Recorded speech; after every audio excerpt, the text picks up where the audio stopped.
tuning in to Heavenly Sent People You Should Know. As you guys know, my name is Cynthia, last name Manuel. I am the CEO and founder of Heavenly Sent Enrichment Mentoring Program.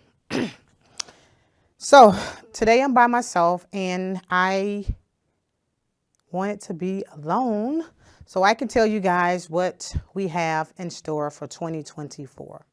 First, I want to thank Toys for Tots. They were on before me, for shouting me out, for supporting me and allowing me to bring Officer Friendly, the mascot, to the parade. The parade was awesome. A lot of kids, a lot of toys. I thank them profusely for inviting me and the mascot out to indulge in an awesome parade. And so they're awesome. They welcome me with open arms. And with that being said, we have an event. Me Real Girls Love Teaching Youth are hosting a community bowl this Sunday, December the 17th from 6 to 8 o'clock at Skyway Bowl from 6 to 8 o'clock. So we'll have toys. Thanks to Toys for Tots, we'll have toys, food, DJ entertainment, and just fun stuff, okay? So if you guys want more information about that, you guys can reach me on Facebook at Heavenly Sent Youth or Cynthia, last name Manuel.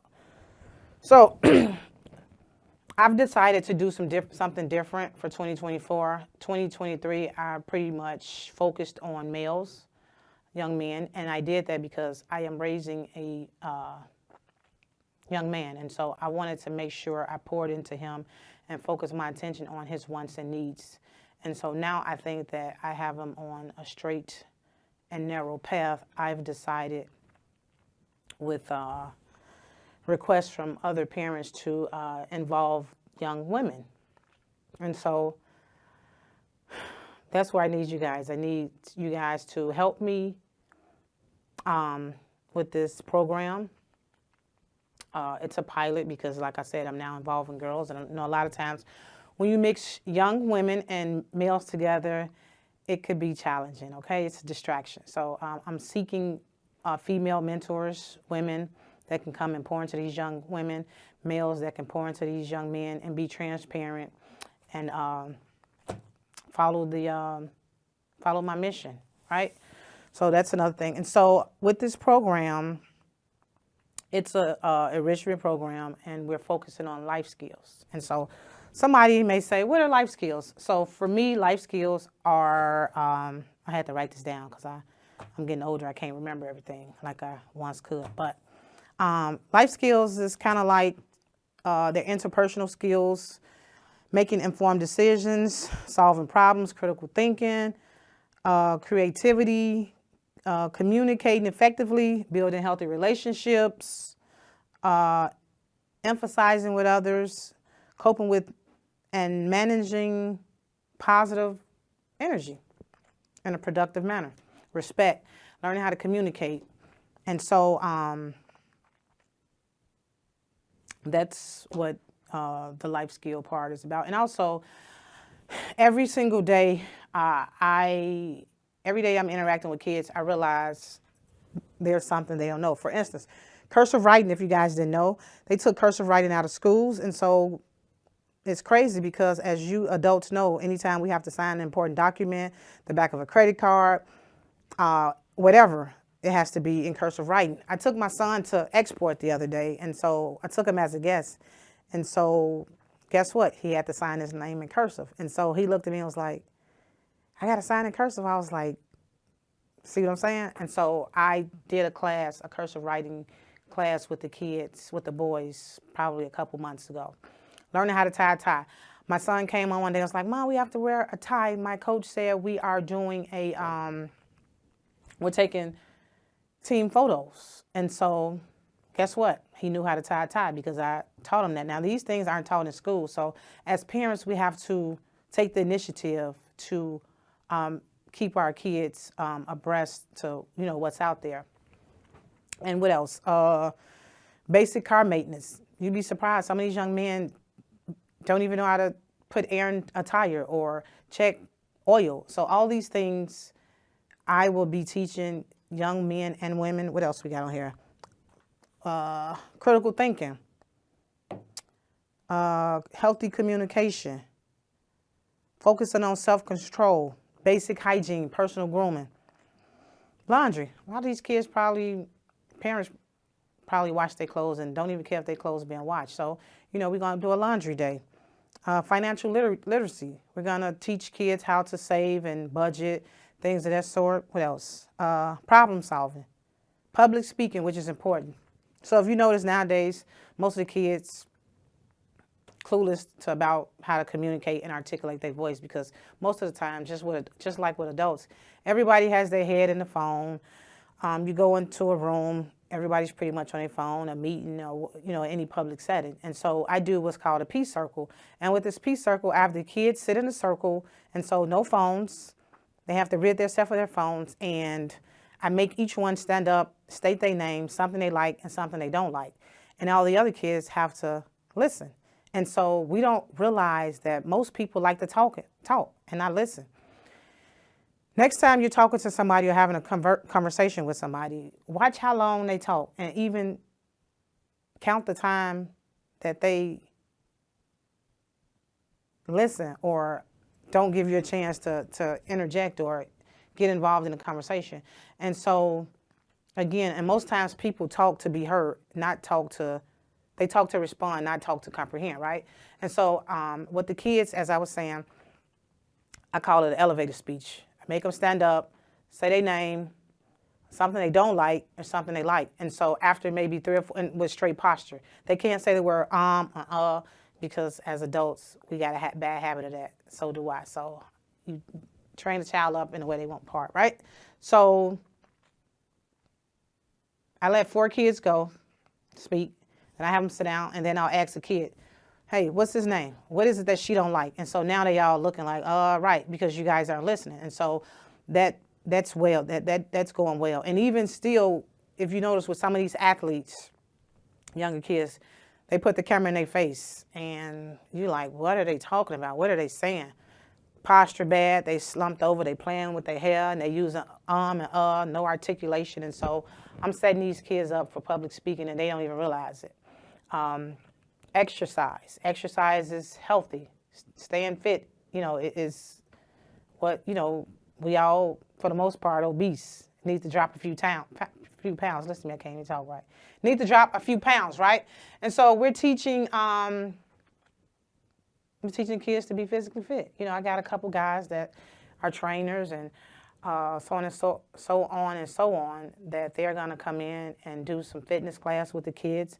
I got a couple friends who are cooks. They're going to come in and do a basic cooking class. All the stuff that I'm speaking of, I've already done it. It's on my Facebook page.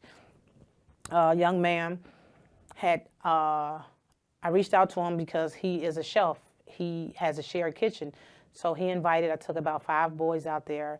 And what was cool about this experience was that he took the boys to the grocery store, because he wanted them to shop for their own ingredients. They all wanted to make pizza, which was real simple. So went to the grocery store, and he allowed them to pick out the toppings they wanted on their pizza. Then we get back to the place, washing their hands, proper,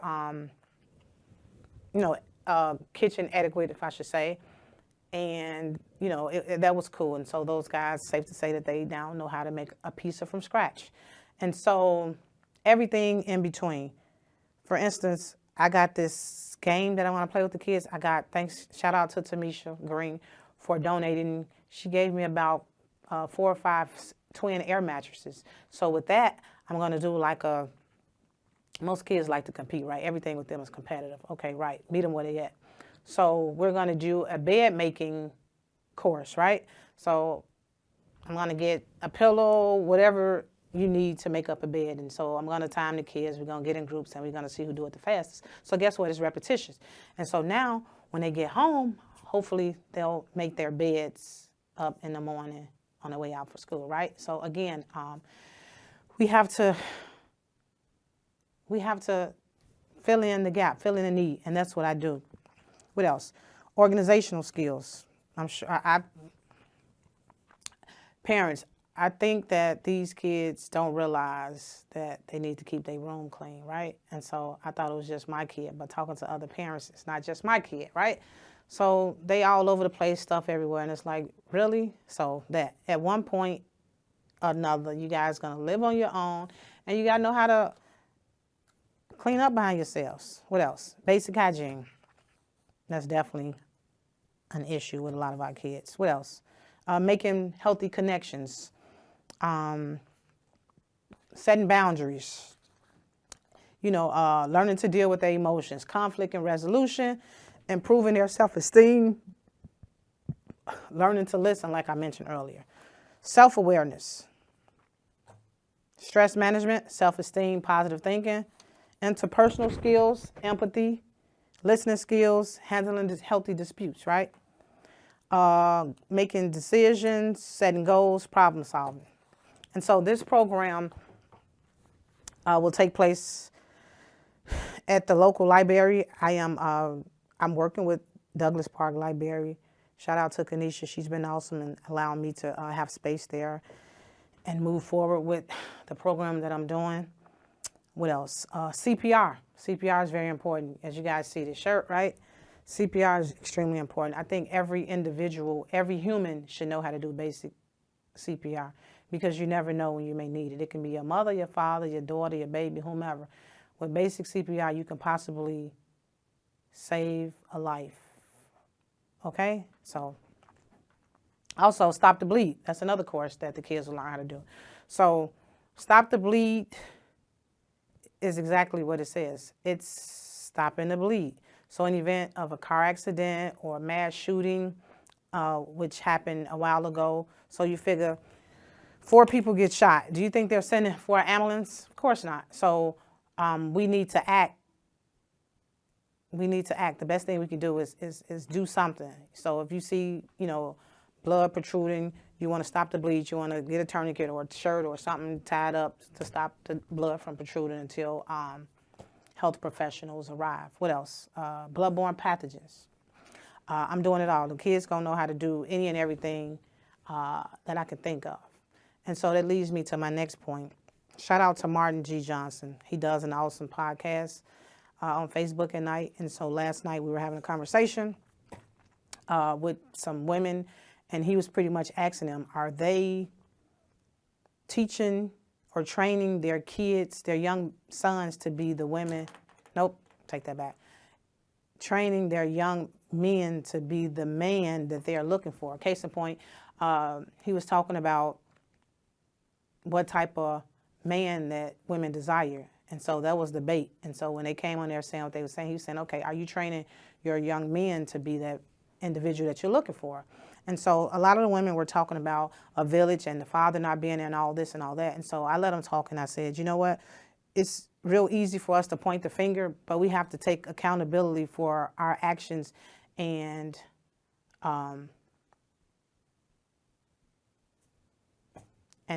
just dive in, in regards to your children. And so I told Martin, I said, Martin, that's the very reason why I create my own village. That's why I create my own avenues. I create my own lanes, because I can't wait for somebody to create opportunities and resources or teach my son something I know as a parent he needs to know. So that's why you guys see me doing all these different things. And I thank all the people that donate, that sponsor, that support, that share my posts, that like my posts, give me ideas, hear me vent. The parents that allow their kids to be a part of the things that I have going on. I have about 200 names that I got to go through, people wanting to be a part of the organization and want to come out to the event. And so I'll be soon going through that list, informing parents on how to get involved, how to get your child involved. I'm thinking right now, with my time, I can do this Saturday with the help of other people. Possibly we can maybe do it twice a week. But right now, Saturday is open for me. I've got a lot of great partners that I'm working with that's going to help me with some of the youth. Like, for instance, I'm in connection or in partnership with the White Sox. with Chicago Sky, with Chicago Bulls, CPD, Madison Street Barbers, On Time Mobile, Love Teaching Youth. Who else? Who else is this? Sean Davis. He has a landscaping business that he's going to teach the kids. Rose Transportation. He's a truck driver. He's going to teach the boys in and out about that type of business. Who else? Joe Boys. He has a construction company. He's going to teach the boys how to contracting. And so I got all these awesome people that want to help out with some of the things that I've got going on for the up and coming year. Like I said, I've partnered with a lot of different people, and I'm excited about the partnerships. Yeah, there's so much in store for the organization. And, you know, parents, like I just said, don't wait for somebody to create opportunities for your child. Find resources, even with the village part. And I explained to them that the village starts at home, right? And so the scary part about it is that a lot of the kids don't feel safe at home for whatever reason. You know, we got family secrets and so on and so forth. So the village starts there. So if this is happening in a home and now the kids are acting out of character, as parents, we're trying to figure out the why, as opposed to pointing fingers and not taking accountability for what's going on in our home. It's easy to it's easy to point fingers and say, okay, this is why this is happening. He this, you know, there's no father, there's this, there's this. I'm happy to say that I was born on the west side of Chicago, right? Raised by my mother, right? My father was not present in my life. And the last show that I was on, I talked about how I reunited with my father, and I feel like a load has dropped off me, and I can better now make decisions based on how I feel and not my wants, because I think I was searching for a father figure as opposed to what my needs was. And so I'm happy to be able to now be in communication with him and express to him how I felt and what a healthy relationship I like to have with him moving forward. Because everybody's important. And so I didn't miss anything. You know, my mom, she's awesome. She did the best she could with what she had. So I thank God for her.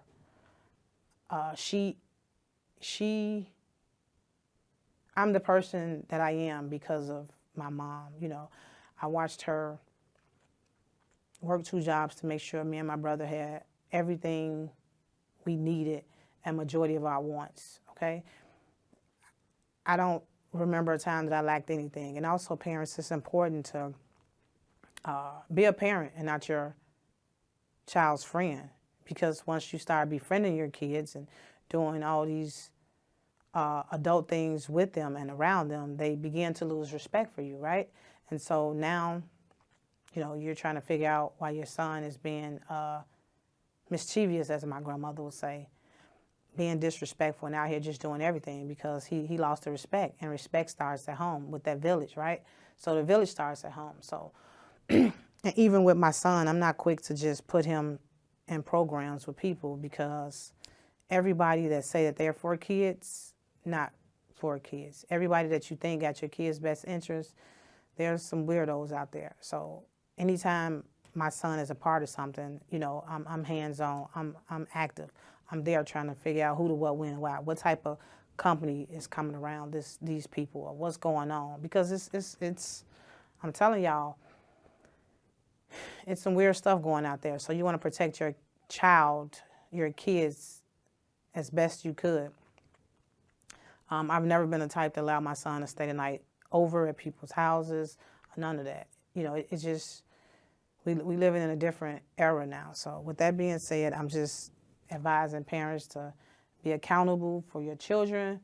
Make sure you talk to them, see what's going on. Me and my son, you know, we sit down, we have dinner.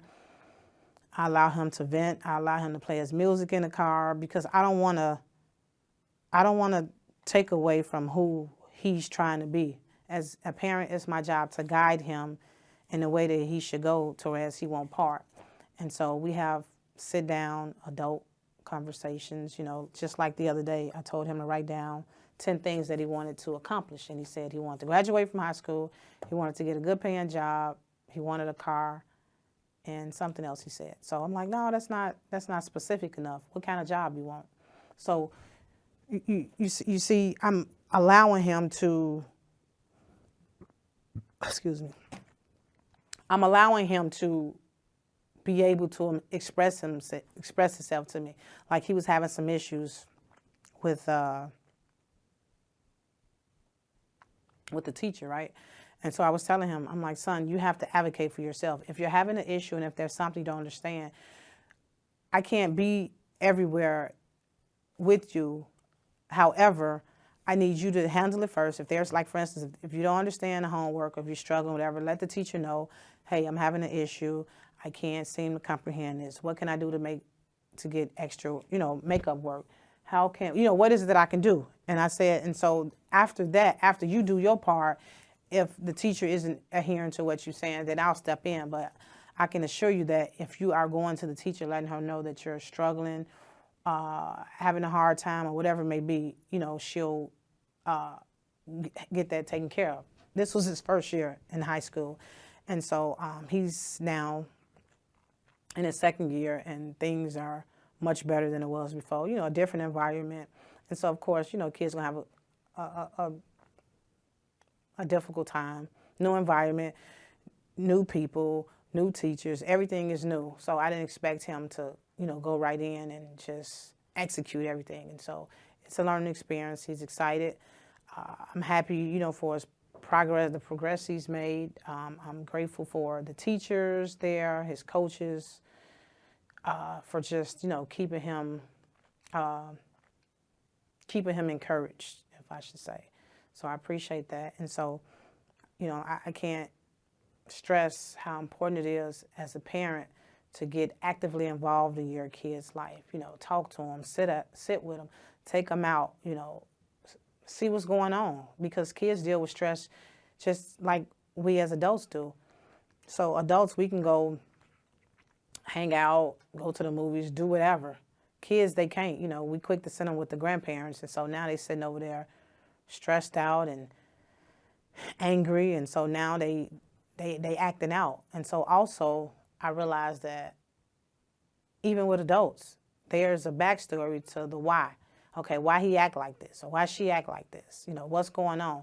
We quick to pass judgment without even seeing what's going on with adult or children. So I've always been that person to sit a kid down, have a conversation with them, and see the why. And so it always do it for me. And I thank God for that gift that he gave me, working with kids, being patient with kids. And so, again, I can't wait for others to create resources and opportunities and avenues, for my kid. And that's why you guys see me moving abruptly as I often do, because I'm always looking, what's next? What can I teach my son next? What can I show him? Even with table etiquette, did a table etiquette class, if I'm saying it right? So we took the kids out to eat, and they were eating with their hands. And I'm like, what's going on? Like, perhaps no one has taught them how to use proper utensils. And so we did a table etiquette class. We had the girls dress up in dresses, dress shoes, and the boys had to wear button-ups, slacks, no jeans, and a tie. Remember, we did the learn how to tie a tie class. And so they came with their ties, and, we taught them the forks, the knives, the glasses, all that. And so Red Lobster donated us food, and so it was really nice. We call it a black tie affair. I think we had black and red on it. So I think that was during Christmas a couple years ago, and so the kids got toys, and I had the kids get up and speak. Remember, we did that group, that peace circle where, I taught the kids how to do the elevator speech, to stand up, articulate your voice. So all those components that, typically we take for granted, I prepared them for such a time. And so they all did great. They had their parents out, and just to hear the kids stand up and articulate their voices and say what they meant and meant what they say was fairly awesome. So with that being said, I thank my mother and my grandmother and my family for supporting me and my vision. I thank my friends. I thank the people that support us. I can't thank you guys. There's too many for me to name drop. I said I was going to do that, but I can't do that because I'll forget somebody, and I want you guys to continue to support me. And also, God for being ahead of my life, because without him, I'm nothing. And I can't forget Can TV for giving me this opportunity to come on and tell my story and introduce you guys to some of the things that I got going on and bring on the people so you guys could hear the great things that they're doing in the community. So with that being said, thank you guys for your support. I will see you guys next Monday, same time, same place. Peace, be safe, be safe. Happy holidays. Take care of yourselves.